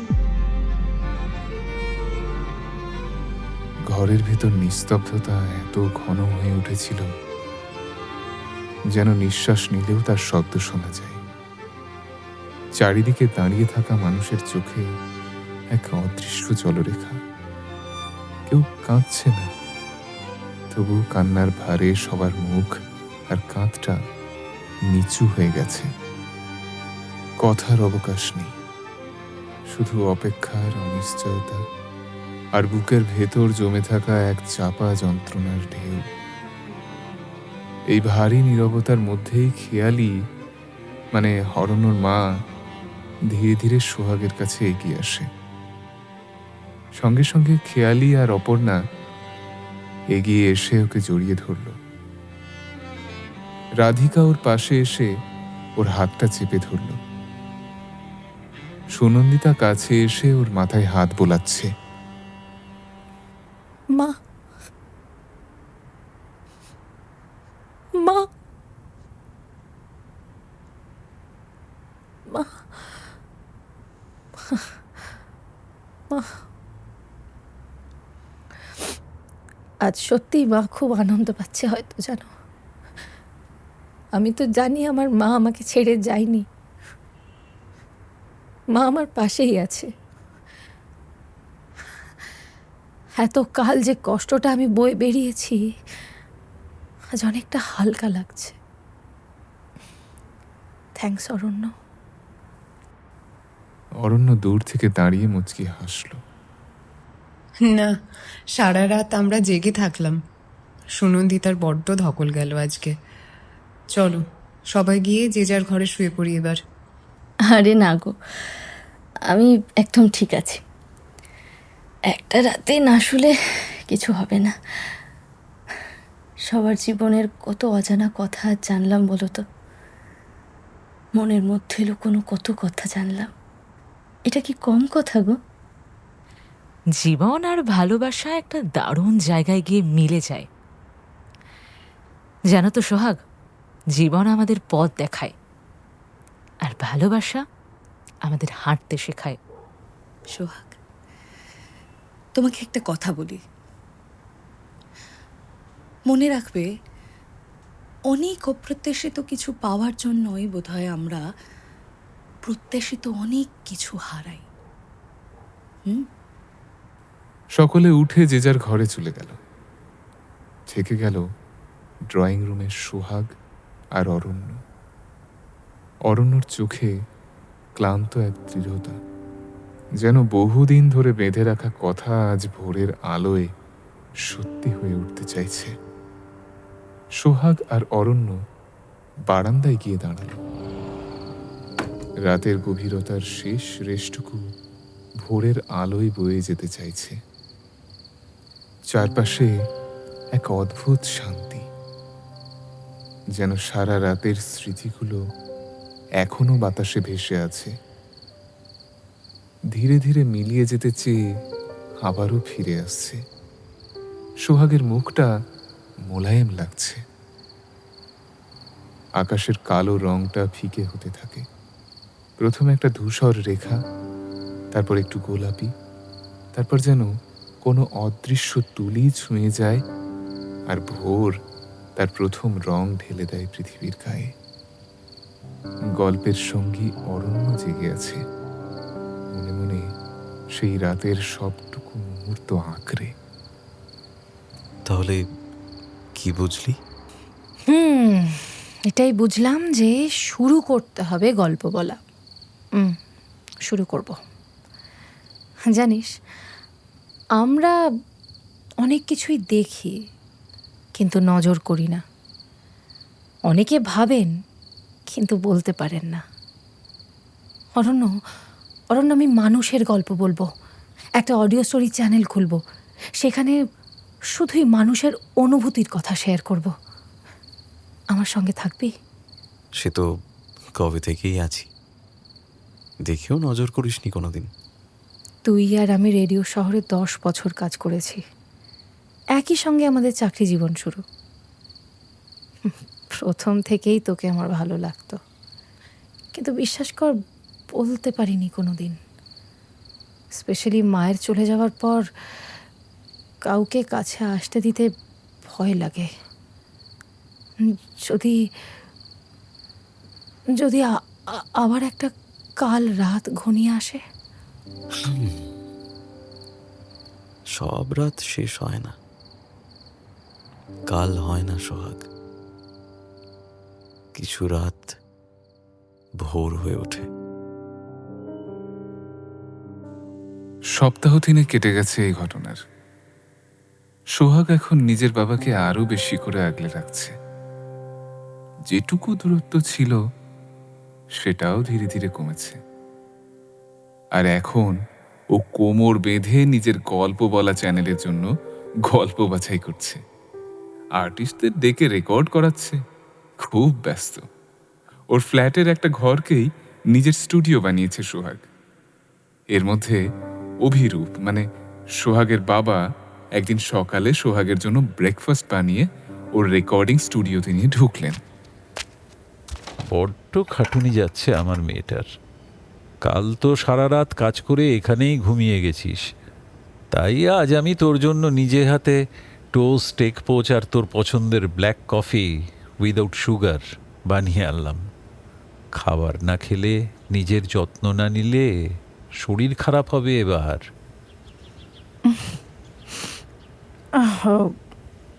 গুড মর্নিং বাবা।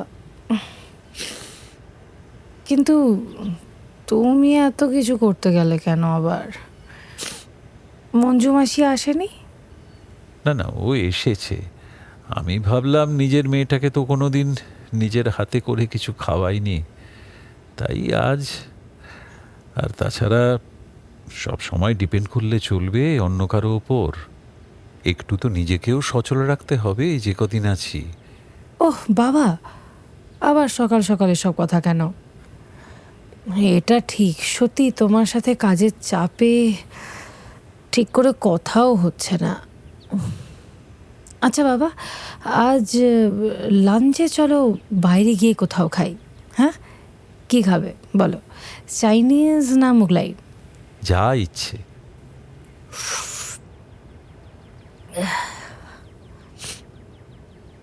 দাঁড়াও তো বাবা, 1 মিনিট।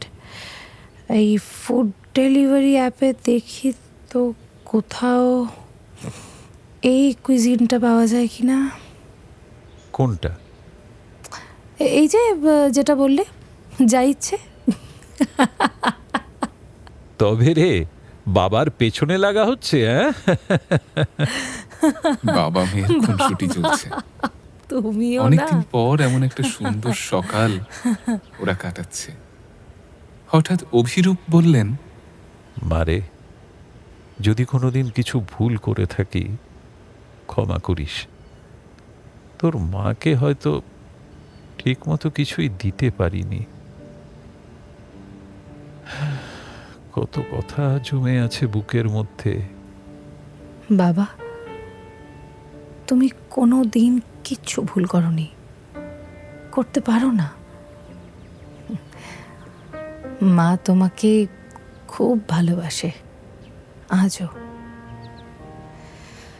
সেদিন রাতে অরণ্যদের বাড়িতে সারা রাত জেগে আমরা সবাই সবার জীবনের গল্প বলেছি। আমিও বলেছি মায়ের সাথে কাটানো শেষ রাতের কথা। জানো বাবা, খুব হালকা লেগেছিল তারপর থেকেই। সেই সেই গুমোট ভাবটা কেটে গেছে। বাবা, ও বাবা, তোমার যা ইচ্ছে আমাকে বলতে পারো, আমি তো আছি। তুই যখন ছোট ছিলি একবার পড়ে গিয়ে তোর হাঁটু কেটে গিয়েছিল, কাঁদছিলি খুব। তখনও সবাইকে বলছিলি আমি ঠিক আছি। আজও তুই একই রকম। জানলে বাবা, সবাই ভাবে আমি খুব শক্ত, কিন্তু সত্যি বলতে কি, আমি খুব ক্লান্ত। আমিও। জানিস, আজ তোর মায়ের শাড়িটা আলমারি থেকে বের করেছিলাম। কেন বাবা? জানি না, মনে হলো ওটা ছুলে হয়তো ওকে ছুঁতে পারবো। বোকামি করেছি না? না বাবা, একদম না, একদম না। আচ্ছা, আমি তো মায়ের ছবির সামনে প্রতিদিন দাঁড়িয়ে কথা বলি মায়ের সাথে, সেটাও কি তাহলে বোকামি? তাহলে তো আমরা দুজনেই বোকা। মা ছাড়া এই বাড়িটা এত ফাঁকা কেন রে? কারণ মা শুধু ঘরে থাকতো না বাবা, মা আমাদের ভেতরেও থাকতো। তুই আমার গর্ব, সোহাগ। মা যাওয়ার আগে বলেছিল বাবাকে আগলে রাখিস। বিশ্বাস করো বাবা, আমি তখনও বুঝিনি। আমি ওকে বাঁচাতে পারলাম না মা, আমি পারলাম না। তোমার কোনো দোষ নেই বাবা, কোনো দোষ নেই। তুই তো একদম তোর মায়ের মতো কথা বলছিস। কারণ মা আমাকে তোমার জন্য রেখে গেছে বাবা, আর তোমাকেও আমার জন্য। শুধু মাঝে মাঝে ভয় লাগে আমারও, যদি তোমাকেও হারিয়ে ফেলি বাবা। তাহলে শোন মা, আমরা দুজনেই ভয় পাবো, কিন্তু একসাথে। কিন্তু তোমার আবার কিসের ভয়? এবার তো তোর বিয়ে দেব, আমি তখন এ বাড়িতে তো একা হয়ে যাব। একা থাকার ভয় বলতে পারিস। না, আমি তোমায় কোথাও ছেড়ে যাব না, আর বিয়ে করলেও তোমাকে আমি নিজের সঙ্গেই রাখবো, ব্যাস। আচ্ছা বেশ, তো অরণ্য এখানে এসে থাকতে রাজি হবে? অরণ্য? ও, ওর কথা কোথা থেকে এলো? ওকে তুই পছন্দ করিস না? তাহলে ছেলে দেখবো? না না, মানে বাবা মানে কি কাঠখোট্টা একটা লোক? আমি জানি তোরা দুজন দুজনকে পছন্দ করিস।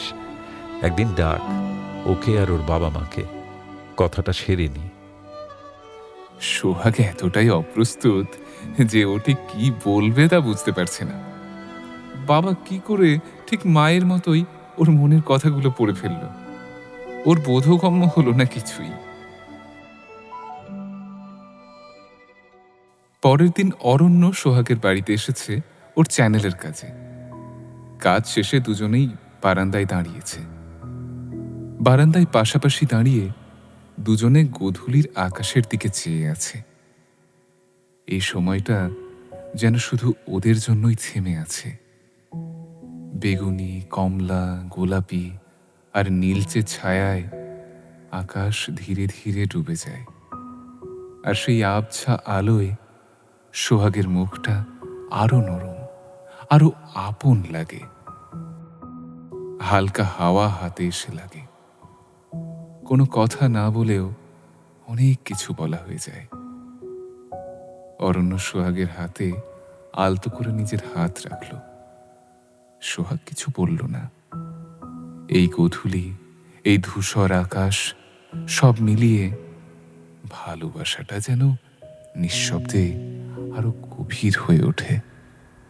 সোহাগ, এই গোধূলির মতোই তুই, না পুরো আলো না পুরো অন্ধকার, তবু তুই আমার সবটা জুড়ে আছিস। আজকাল খুব কবিতা পড়ছিস? না রে, কবিতা পড়িনি, শুধু তোকে ভালো করে পড়ার চেষ্টা করছি। আমি চাই প্রতিটা সন্ধ্যায়, প্রতিটা গোধূলিতে তোর হাতটা ধরতে। মানে জীবনের সব রং, আলো, ছায়া, ভুল, ভয়, সব কিছুর মধ্যে দিয়ে আমি তোর পাশে থাকতে চাই। তুই কি আমার সঙ্গে সারা জীবন হাঁটবি? আমি যে এই আকাশটার মতো এত সুন্দর আমাকে কেউ কখনো আগে বলেনি। হ্যাঁ, আমি হাঁটবো প্রতিটা গোধূলিতে, প্রতিটা ভোরে তোর পাশে থাকবো।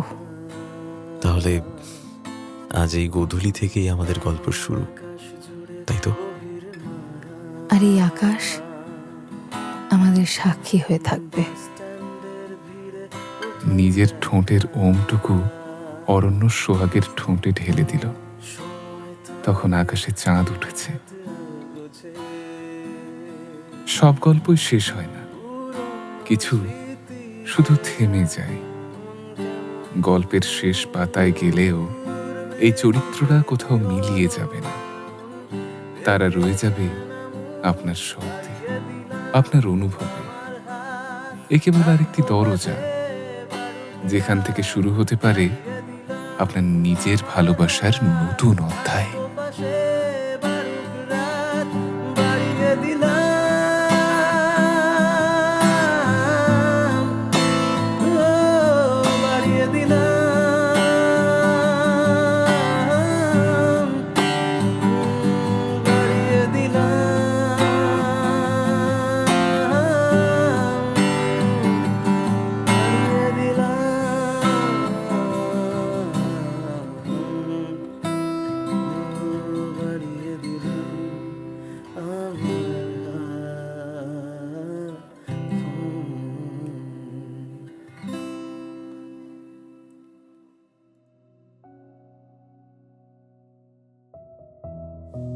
সব গল্পই শেষ হয় না, কিছু শুধু থেমে যায়।